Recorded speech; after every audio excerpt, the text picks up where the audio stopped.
Holy One, may the words of my mouth and the meditations of all of our hearts be acceptable to you, our rock and our Redeemer.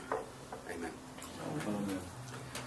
So, recently we've been dealing with the horror of the Grenfell Tower disaster, and it seems almost daily things get worse. That those who are displaced are not found proper accommodation. There are still those who are missing, who have not been accounted for.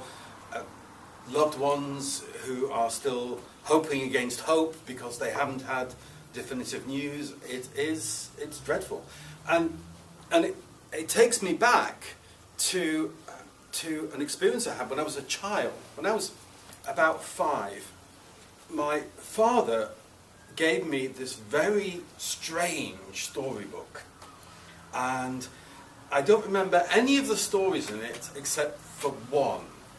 And it was called The Dreadful Story of Pauline and the Matches. And in this story, little Pauline is playing with some matches, and there's a couple of cats in the house saying, no, don't do this. But she plays with the matches, and of course things go really badly wrong. And in the end, all that's left is this little pair of smoking slippers. And it terrified me. It absolutely terrified me. I can remember it. It's funny because I went online and I thought, I remember it was called The Dreadful Story of Pauline. And I put it in there, straight away up it came. And with all the pictures and everything, I'm like, wow, I can't believe it's still around. But it really did terrify me, and I decided I would never ever play with matches. But then a couple of weeks later, it was Guy Fawkes. And as a family, we didn't have much money. And there wasn't organised fireworks displays in those days. These is the early 60s. So my father gave me a couple of boxes of Bengal matches. Do you remember Bengal matches? They were kind of like large matches, about the size of Cook's matches, I suppose. And they were half Roman candle and half sparkler. And you struck them just like a normal match, and they phosphorus burned on them. And it either burnt red or blue or yellow or green, and they were called Bengal matches. So on the one hand, my father had given me this book that said, don't play with matches because it's really, really dangerous. And then he gave me some matches and said, go away and play. Which kind of gave me a really odd mixed message. So, and wasn't a very good parenting model. But I have to admit, I forgive him because, I was 5, he was in his early 20s. What did he know about bringing up kids? Seriously, in my early 20s, I wouldn't have done much better, so I really can't complain. I think he did really well with what he had. However, in our story today, Abraham is not in his early 20s. Abraham is over 100 years old. And yet, God says to Abraham, take your son, go out, kill him, put him on a pile of wood and burn him for me, will you? Because that's what I want. And Abraham says, okay, off I go. And when I was young, I was always taught that this was a lesson in faith, which was another really scary thing because it meant that your dad at any moment might get a word from God and then he'd be off again. So there was this idea that this was a lesson in faith, and Abraham, for me, was held up as a role model. In fact, what I was taught was that Abraham and Isaac were the precursor for God and Jesus. And just as Abraham was willing to sacrifice his son for God, then God would be willing to sacrifice his son for humanity, which is why the reading we had earlier wasn't inclusified. That was on purpose, because this was kind of the model that I was given when I was a child. And I really, really struggled with it, the same way that you mentioned earlier. It was a really difficult story. The thing is, what if Abraham had said no? What if Abraham had said, no way, I'm killing my son, love him way too much, take me, by all means, but, leave my son alone. What would have happened then? Yesterday, I went to hear Reverend David Tomlinson speak. He's the pastor for St. Luke's in Holloway, and he was talking about progressive Christianity. And one of the things that he said that stuck in my head was, he said that if a parent came to him and suggested that they were going to punish their kid for things that other kids had done wrong, then he'd recommend therapy. So, and I absolutely agree with him. But what if the story about Abraham is not about faith? What if that's not the lesson that we're supposed to learn? What if the story isn't about being willing to kill somebody in the name of God? What if it's not about that at all? And I think that when you read the whole Abraham story, then you realize that actually it's not. Genesis 16, which is kind of the start of the Abraham story. And right at the beginning, Sarai, who later is known as Sarah, can't have children. So she gives Abraham Hagar, who's her young Egyptian maidservant, to have a child with. Of course, Hagar then falls pregnant and flaunts it in front of Sarai. Sarai gets really upset about this, obviously, because now it's very obvious whose fault it is they can't have children. So Sarai goes to Abraham and says, look, I'm very happy that Hagar's expecting a child. However, she's treating me really badly and I'm finding this difficult. And Abraham turns to Sarai and says, she's your servant, you sort it out, nothing to do with me. So Sarah goes back and she thinks, well, all I can do is tit for tat. So she starts treating Hagar really badly, to the point that Hagar runs away. And then eventually God catches Hagar and says, look, you're going to have a son, Ishmael. He's going to be great in his own way. Go back. And that's exactly what happens.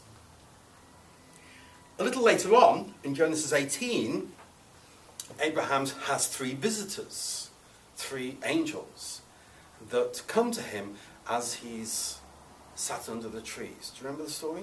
So they come, and Abraham puts on a little feast for them and makes them very welcome. And then he says, so, where are you off to?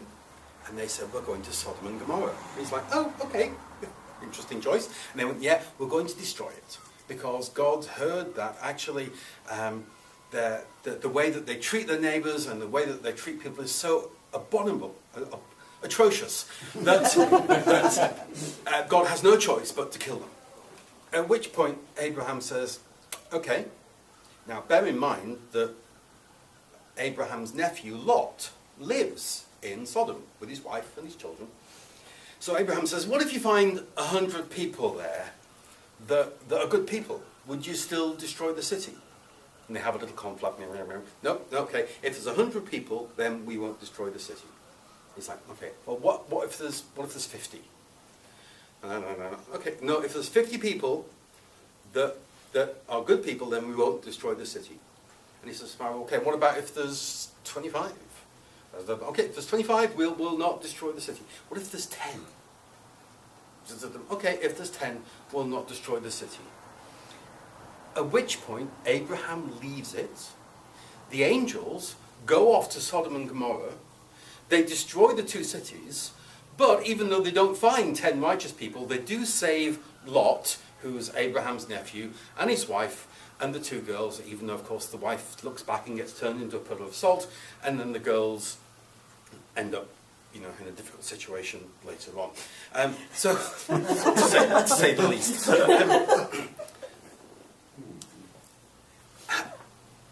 Then later on, you've got, in Genesis 20, you've got Abraham is traveling with Sarah, and they travel through the territory of a king called Abimelech.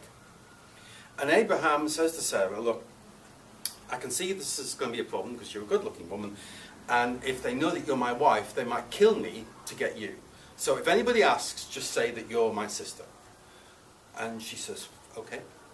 So next thing we know, Abimelech hears all about Sarah, says, okay, go out and get her for me, bring her to the palace, which they do. That night, he has a dream, and in the dream, the God of Abraham comes to him and says, actually, the woman that you've picked isn't single, she's married to Abraham, Abraham's mine, and if you touch Sarah, you'll have me to deal with, and I will destroy your kingdom. So Abimelech arranges lots and lots of gifts to be taken to Abraham, along with Sarah, which, by the way, is how Abraham gets rich. He takes all these gifts, along with Sarah, back to Abraham and says, "Come, what's the deal? If you'd said that she was your wife, I wouldn't have brought her to the palace. But you said that she was your sister." And he said, "Yeah, well, I was just a bit nervous that you might just kill me and take her," at which point Abimelech says, "Really? I mean, who do you think we are?" And then next thing we have is the story about Isaac. How God says to Abraham, "Take your son Isaac, kill him as a sacrifice." And Abraham says, "Okay, I'm off. Let's just tell me where to go and what to do, and I'll do it." There's a huge lesson to be learned by Abraham in all of this. But faith is not it. Abraham has bags of faith. The problem is that Abraham is all about right and wrong. What's the right and wrong thing to do here? Is it right to tell Abimelech that your wife is actually your sister? Well, later on Abraham comes back and says, "Well, actually she's my half-sister, so I wasn't really lying anyway." But is that the right thing to do? And it probably was the right thing to do. Was it the loving thing to do in terms of Sarah? No, because afterwards you find they're living in two different locations. What about Isaac? Was it the right thing to do to take Isaac up the mountain and sacrifice him because God said so? Yeah, if that's what your definition of right or wrong is. However, it completely destroys their relationship, because if you read the passage, you find that Abraham comes down the mountain and meets the servants and goes off, and Isaac's nowhere to be seen, because Isaac now says, "You know what, I'm out of here," and it's a long time before they patch things up. So he really ruins the relationship with Isaac over it. Abraham has lots of faith. That's not the lesson he needs to learn. The lesson he needs to learn, I don't think he ever actually learns.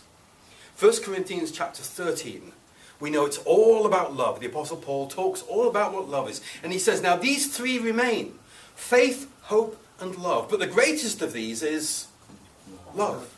You see, Abraham has bags of faith. He knows all about faith. He knows all about right and wrong. He knows nothing about love. So God says, take your son and kill him, because the correct response would be, no, take me. Why would you want my son? Why do you think I could possibly give my son?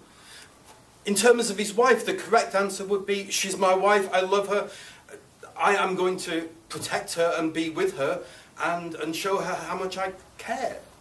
In terms of Sodom and Gomorrah, Abraham gets down to 10 people, is what he thinks is the right number, so that God doesn't destroy Sodom and Gomorrah.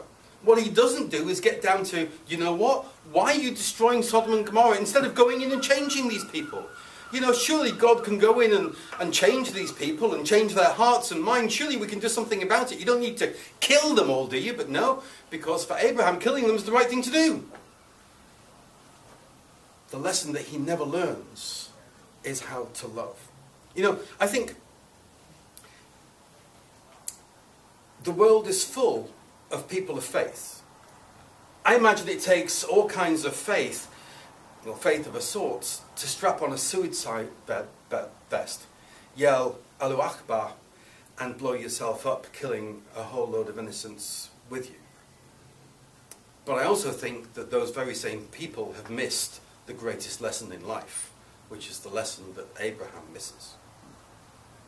You know that Allahu Akbar, it's translated as God is great. But that's not actually what it means. It actually means God is greater.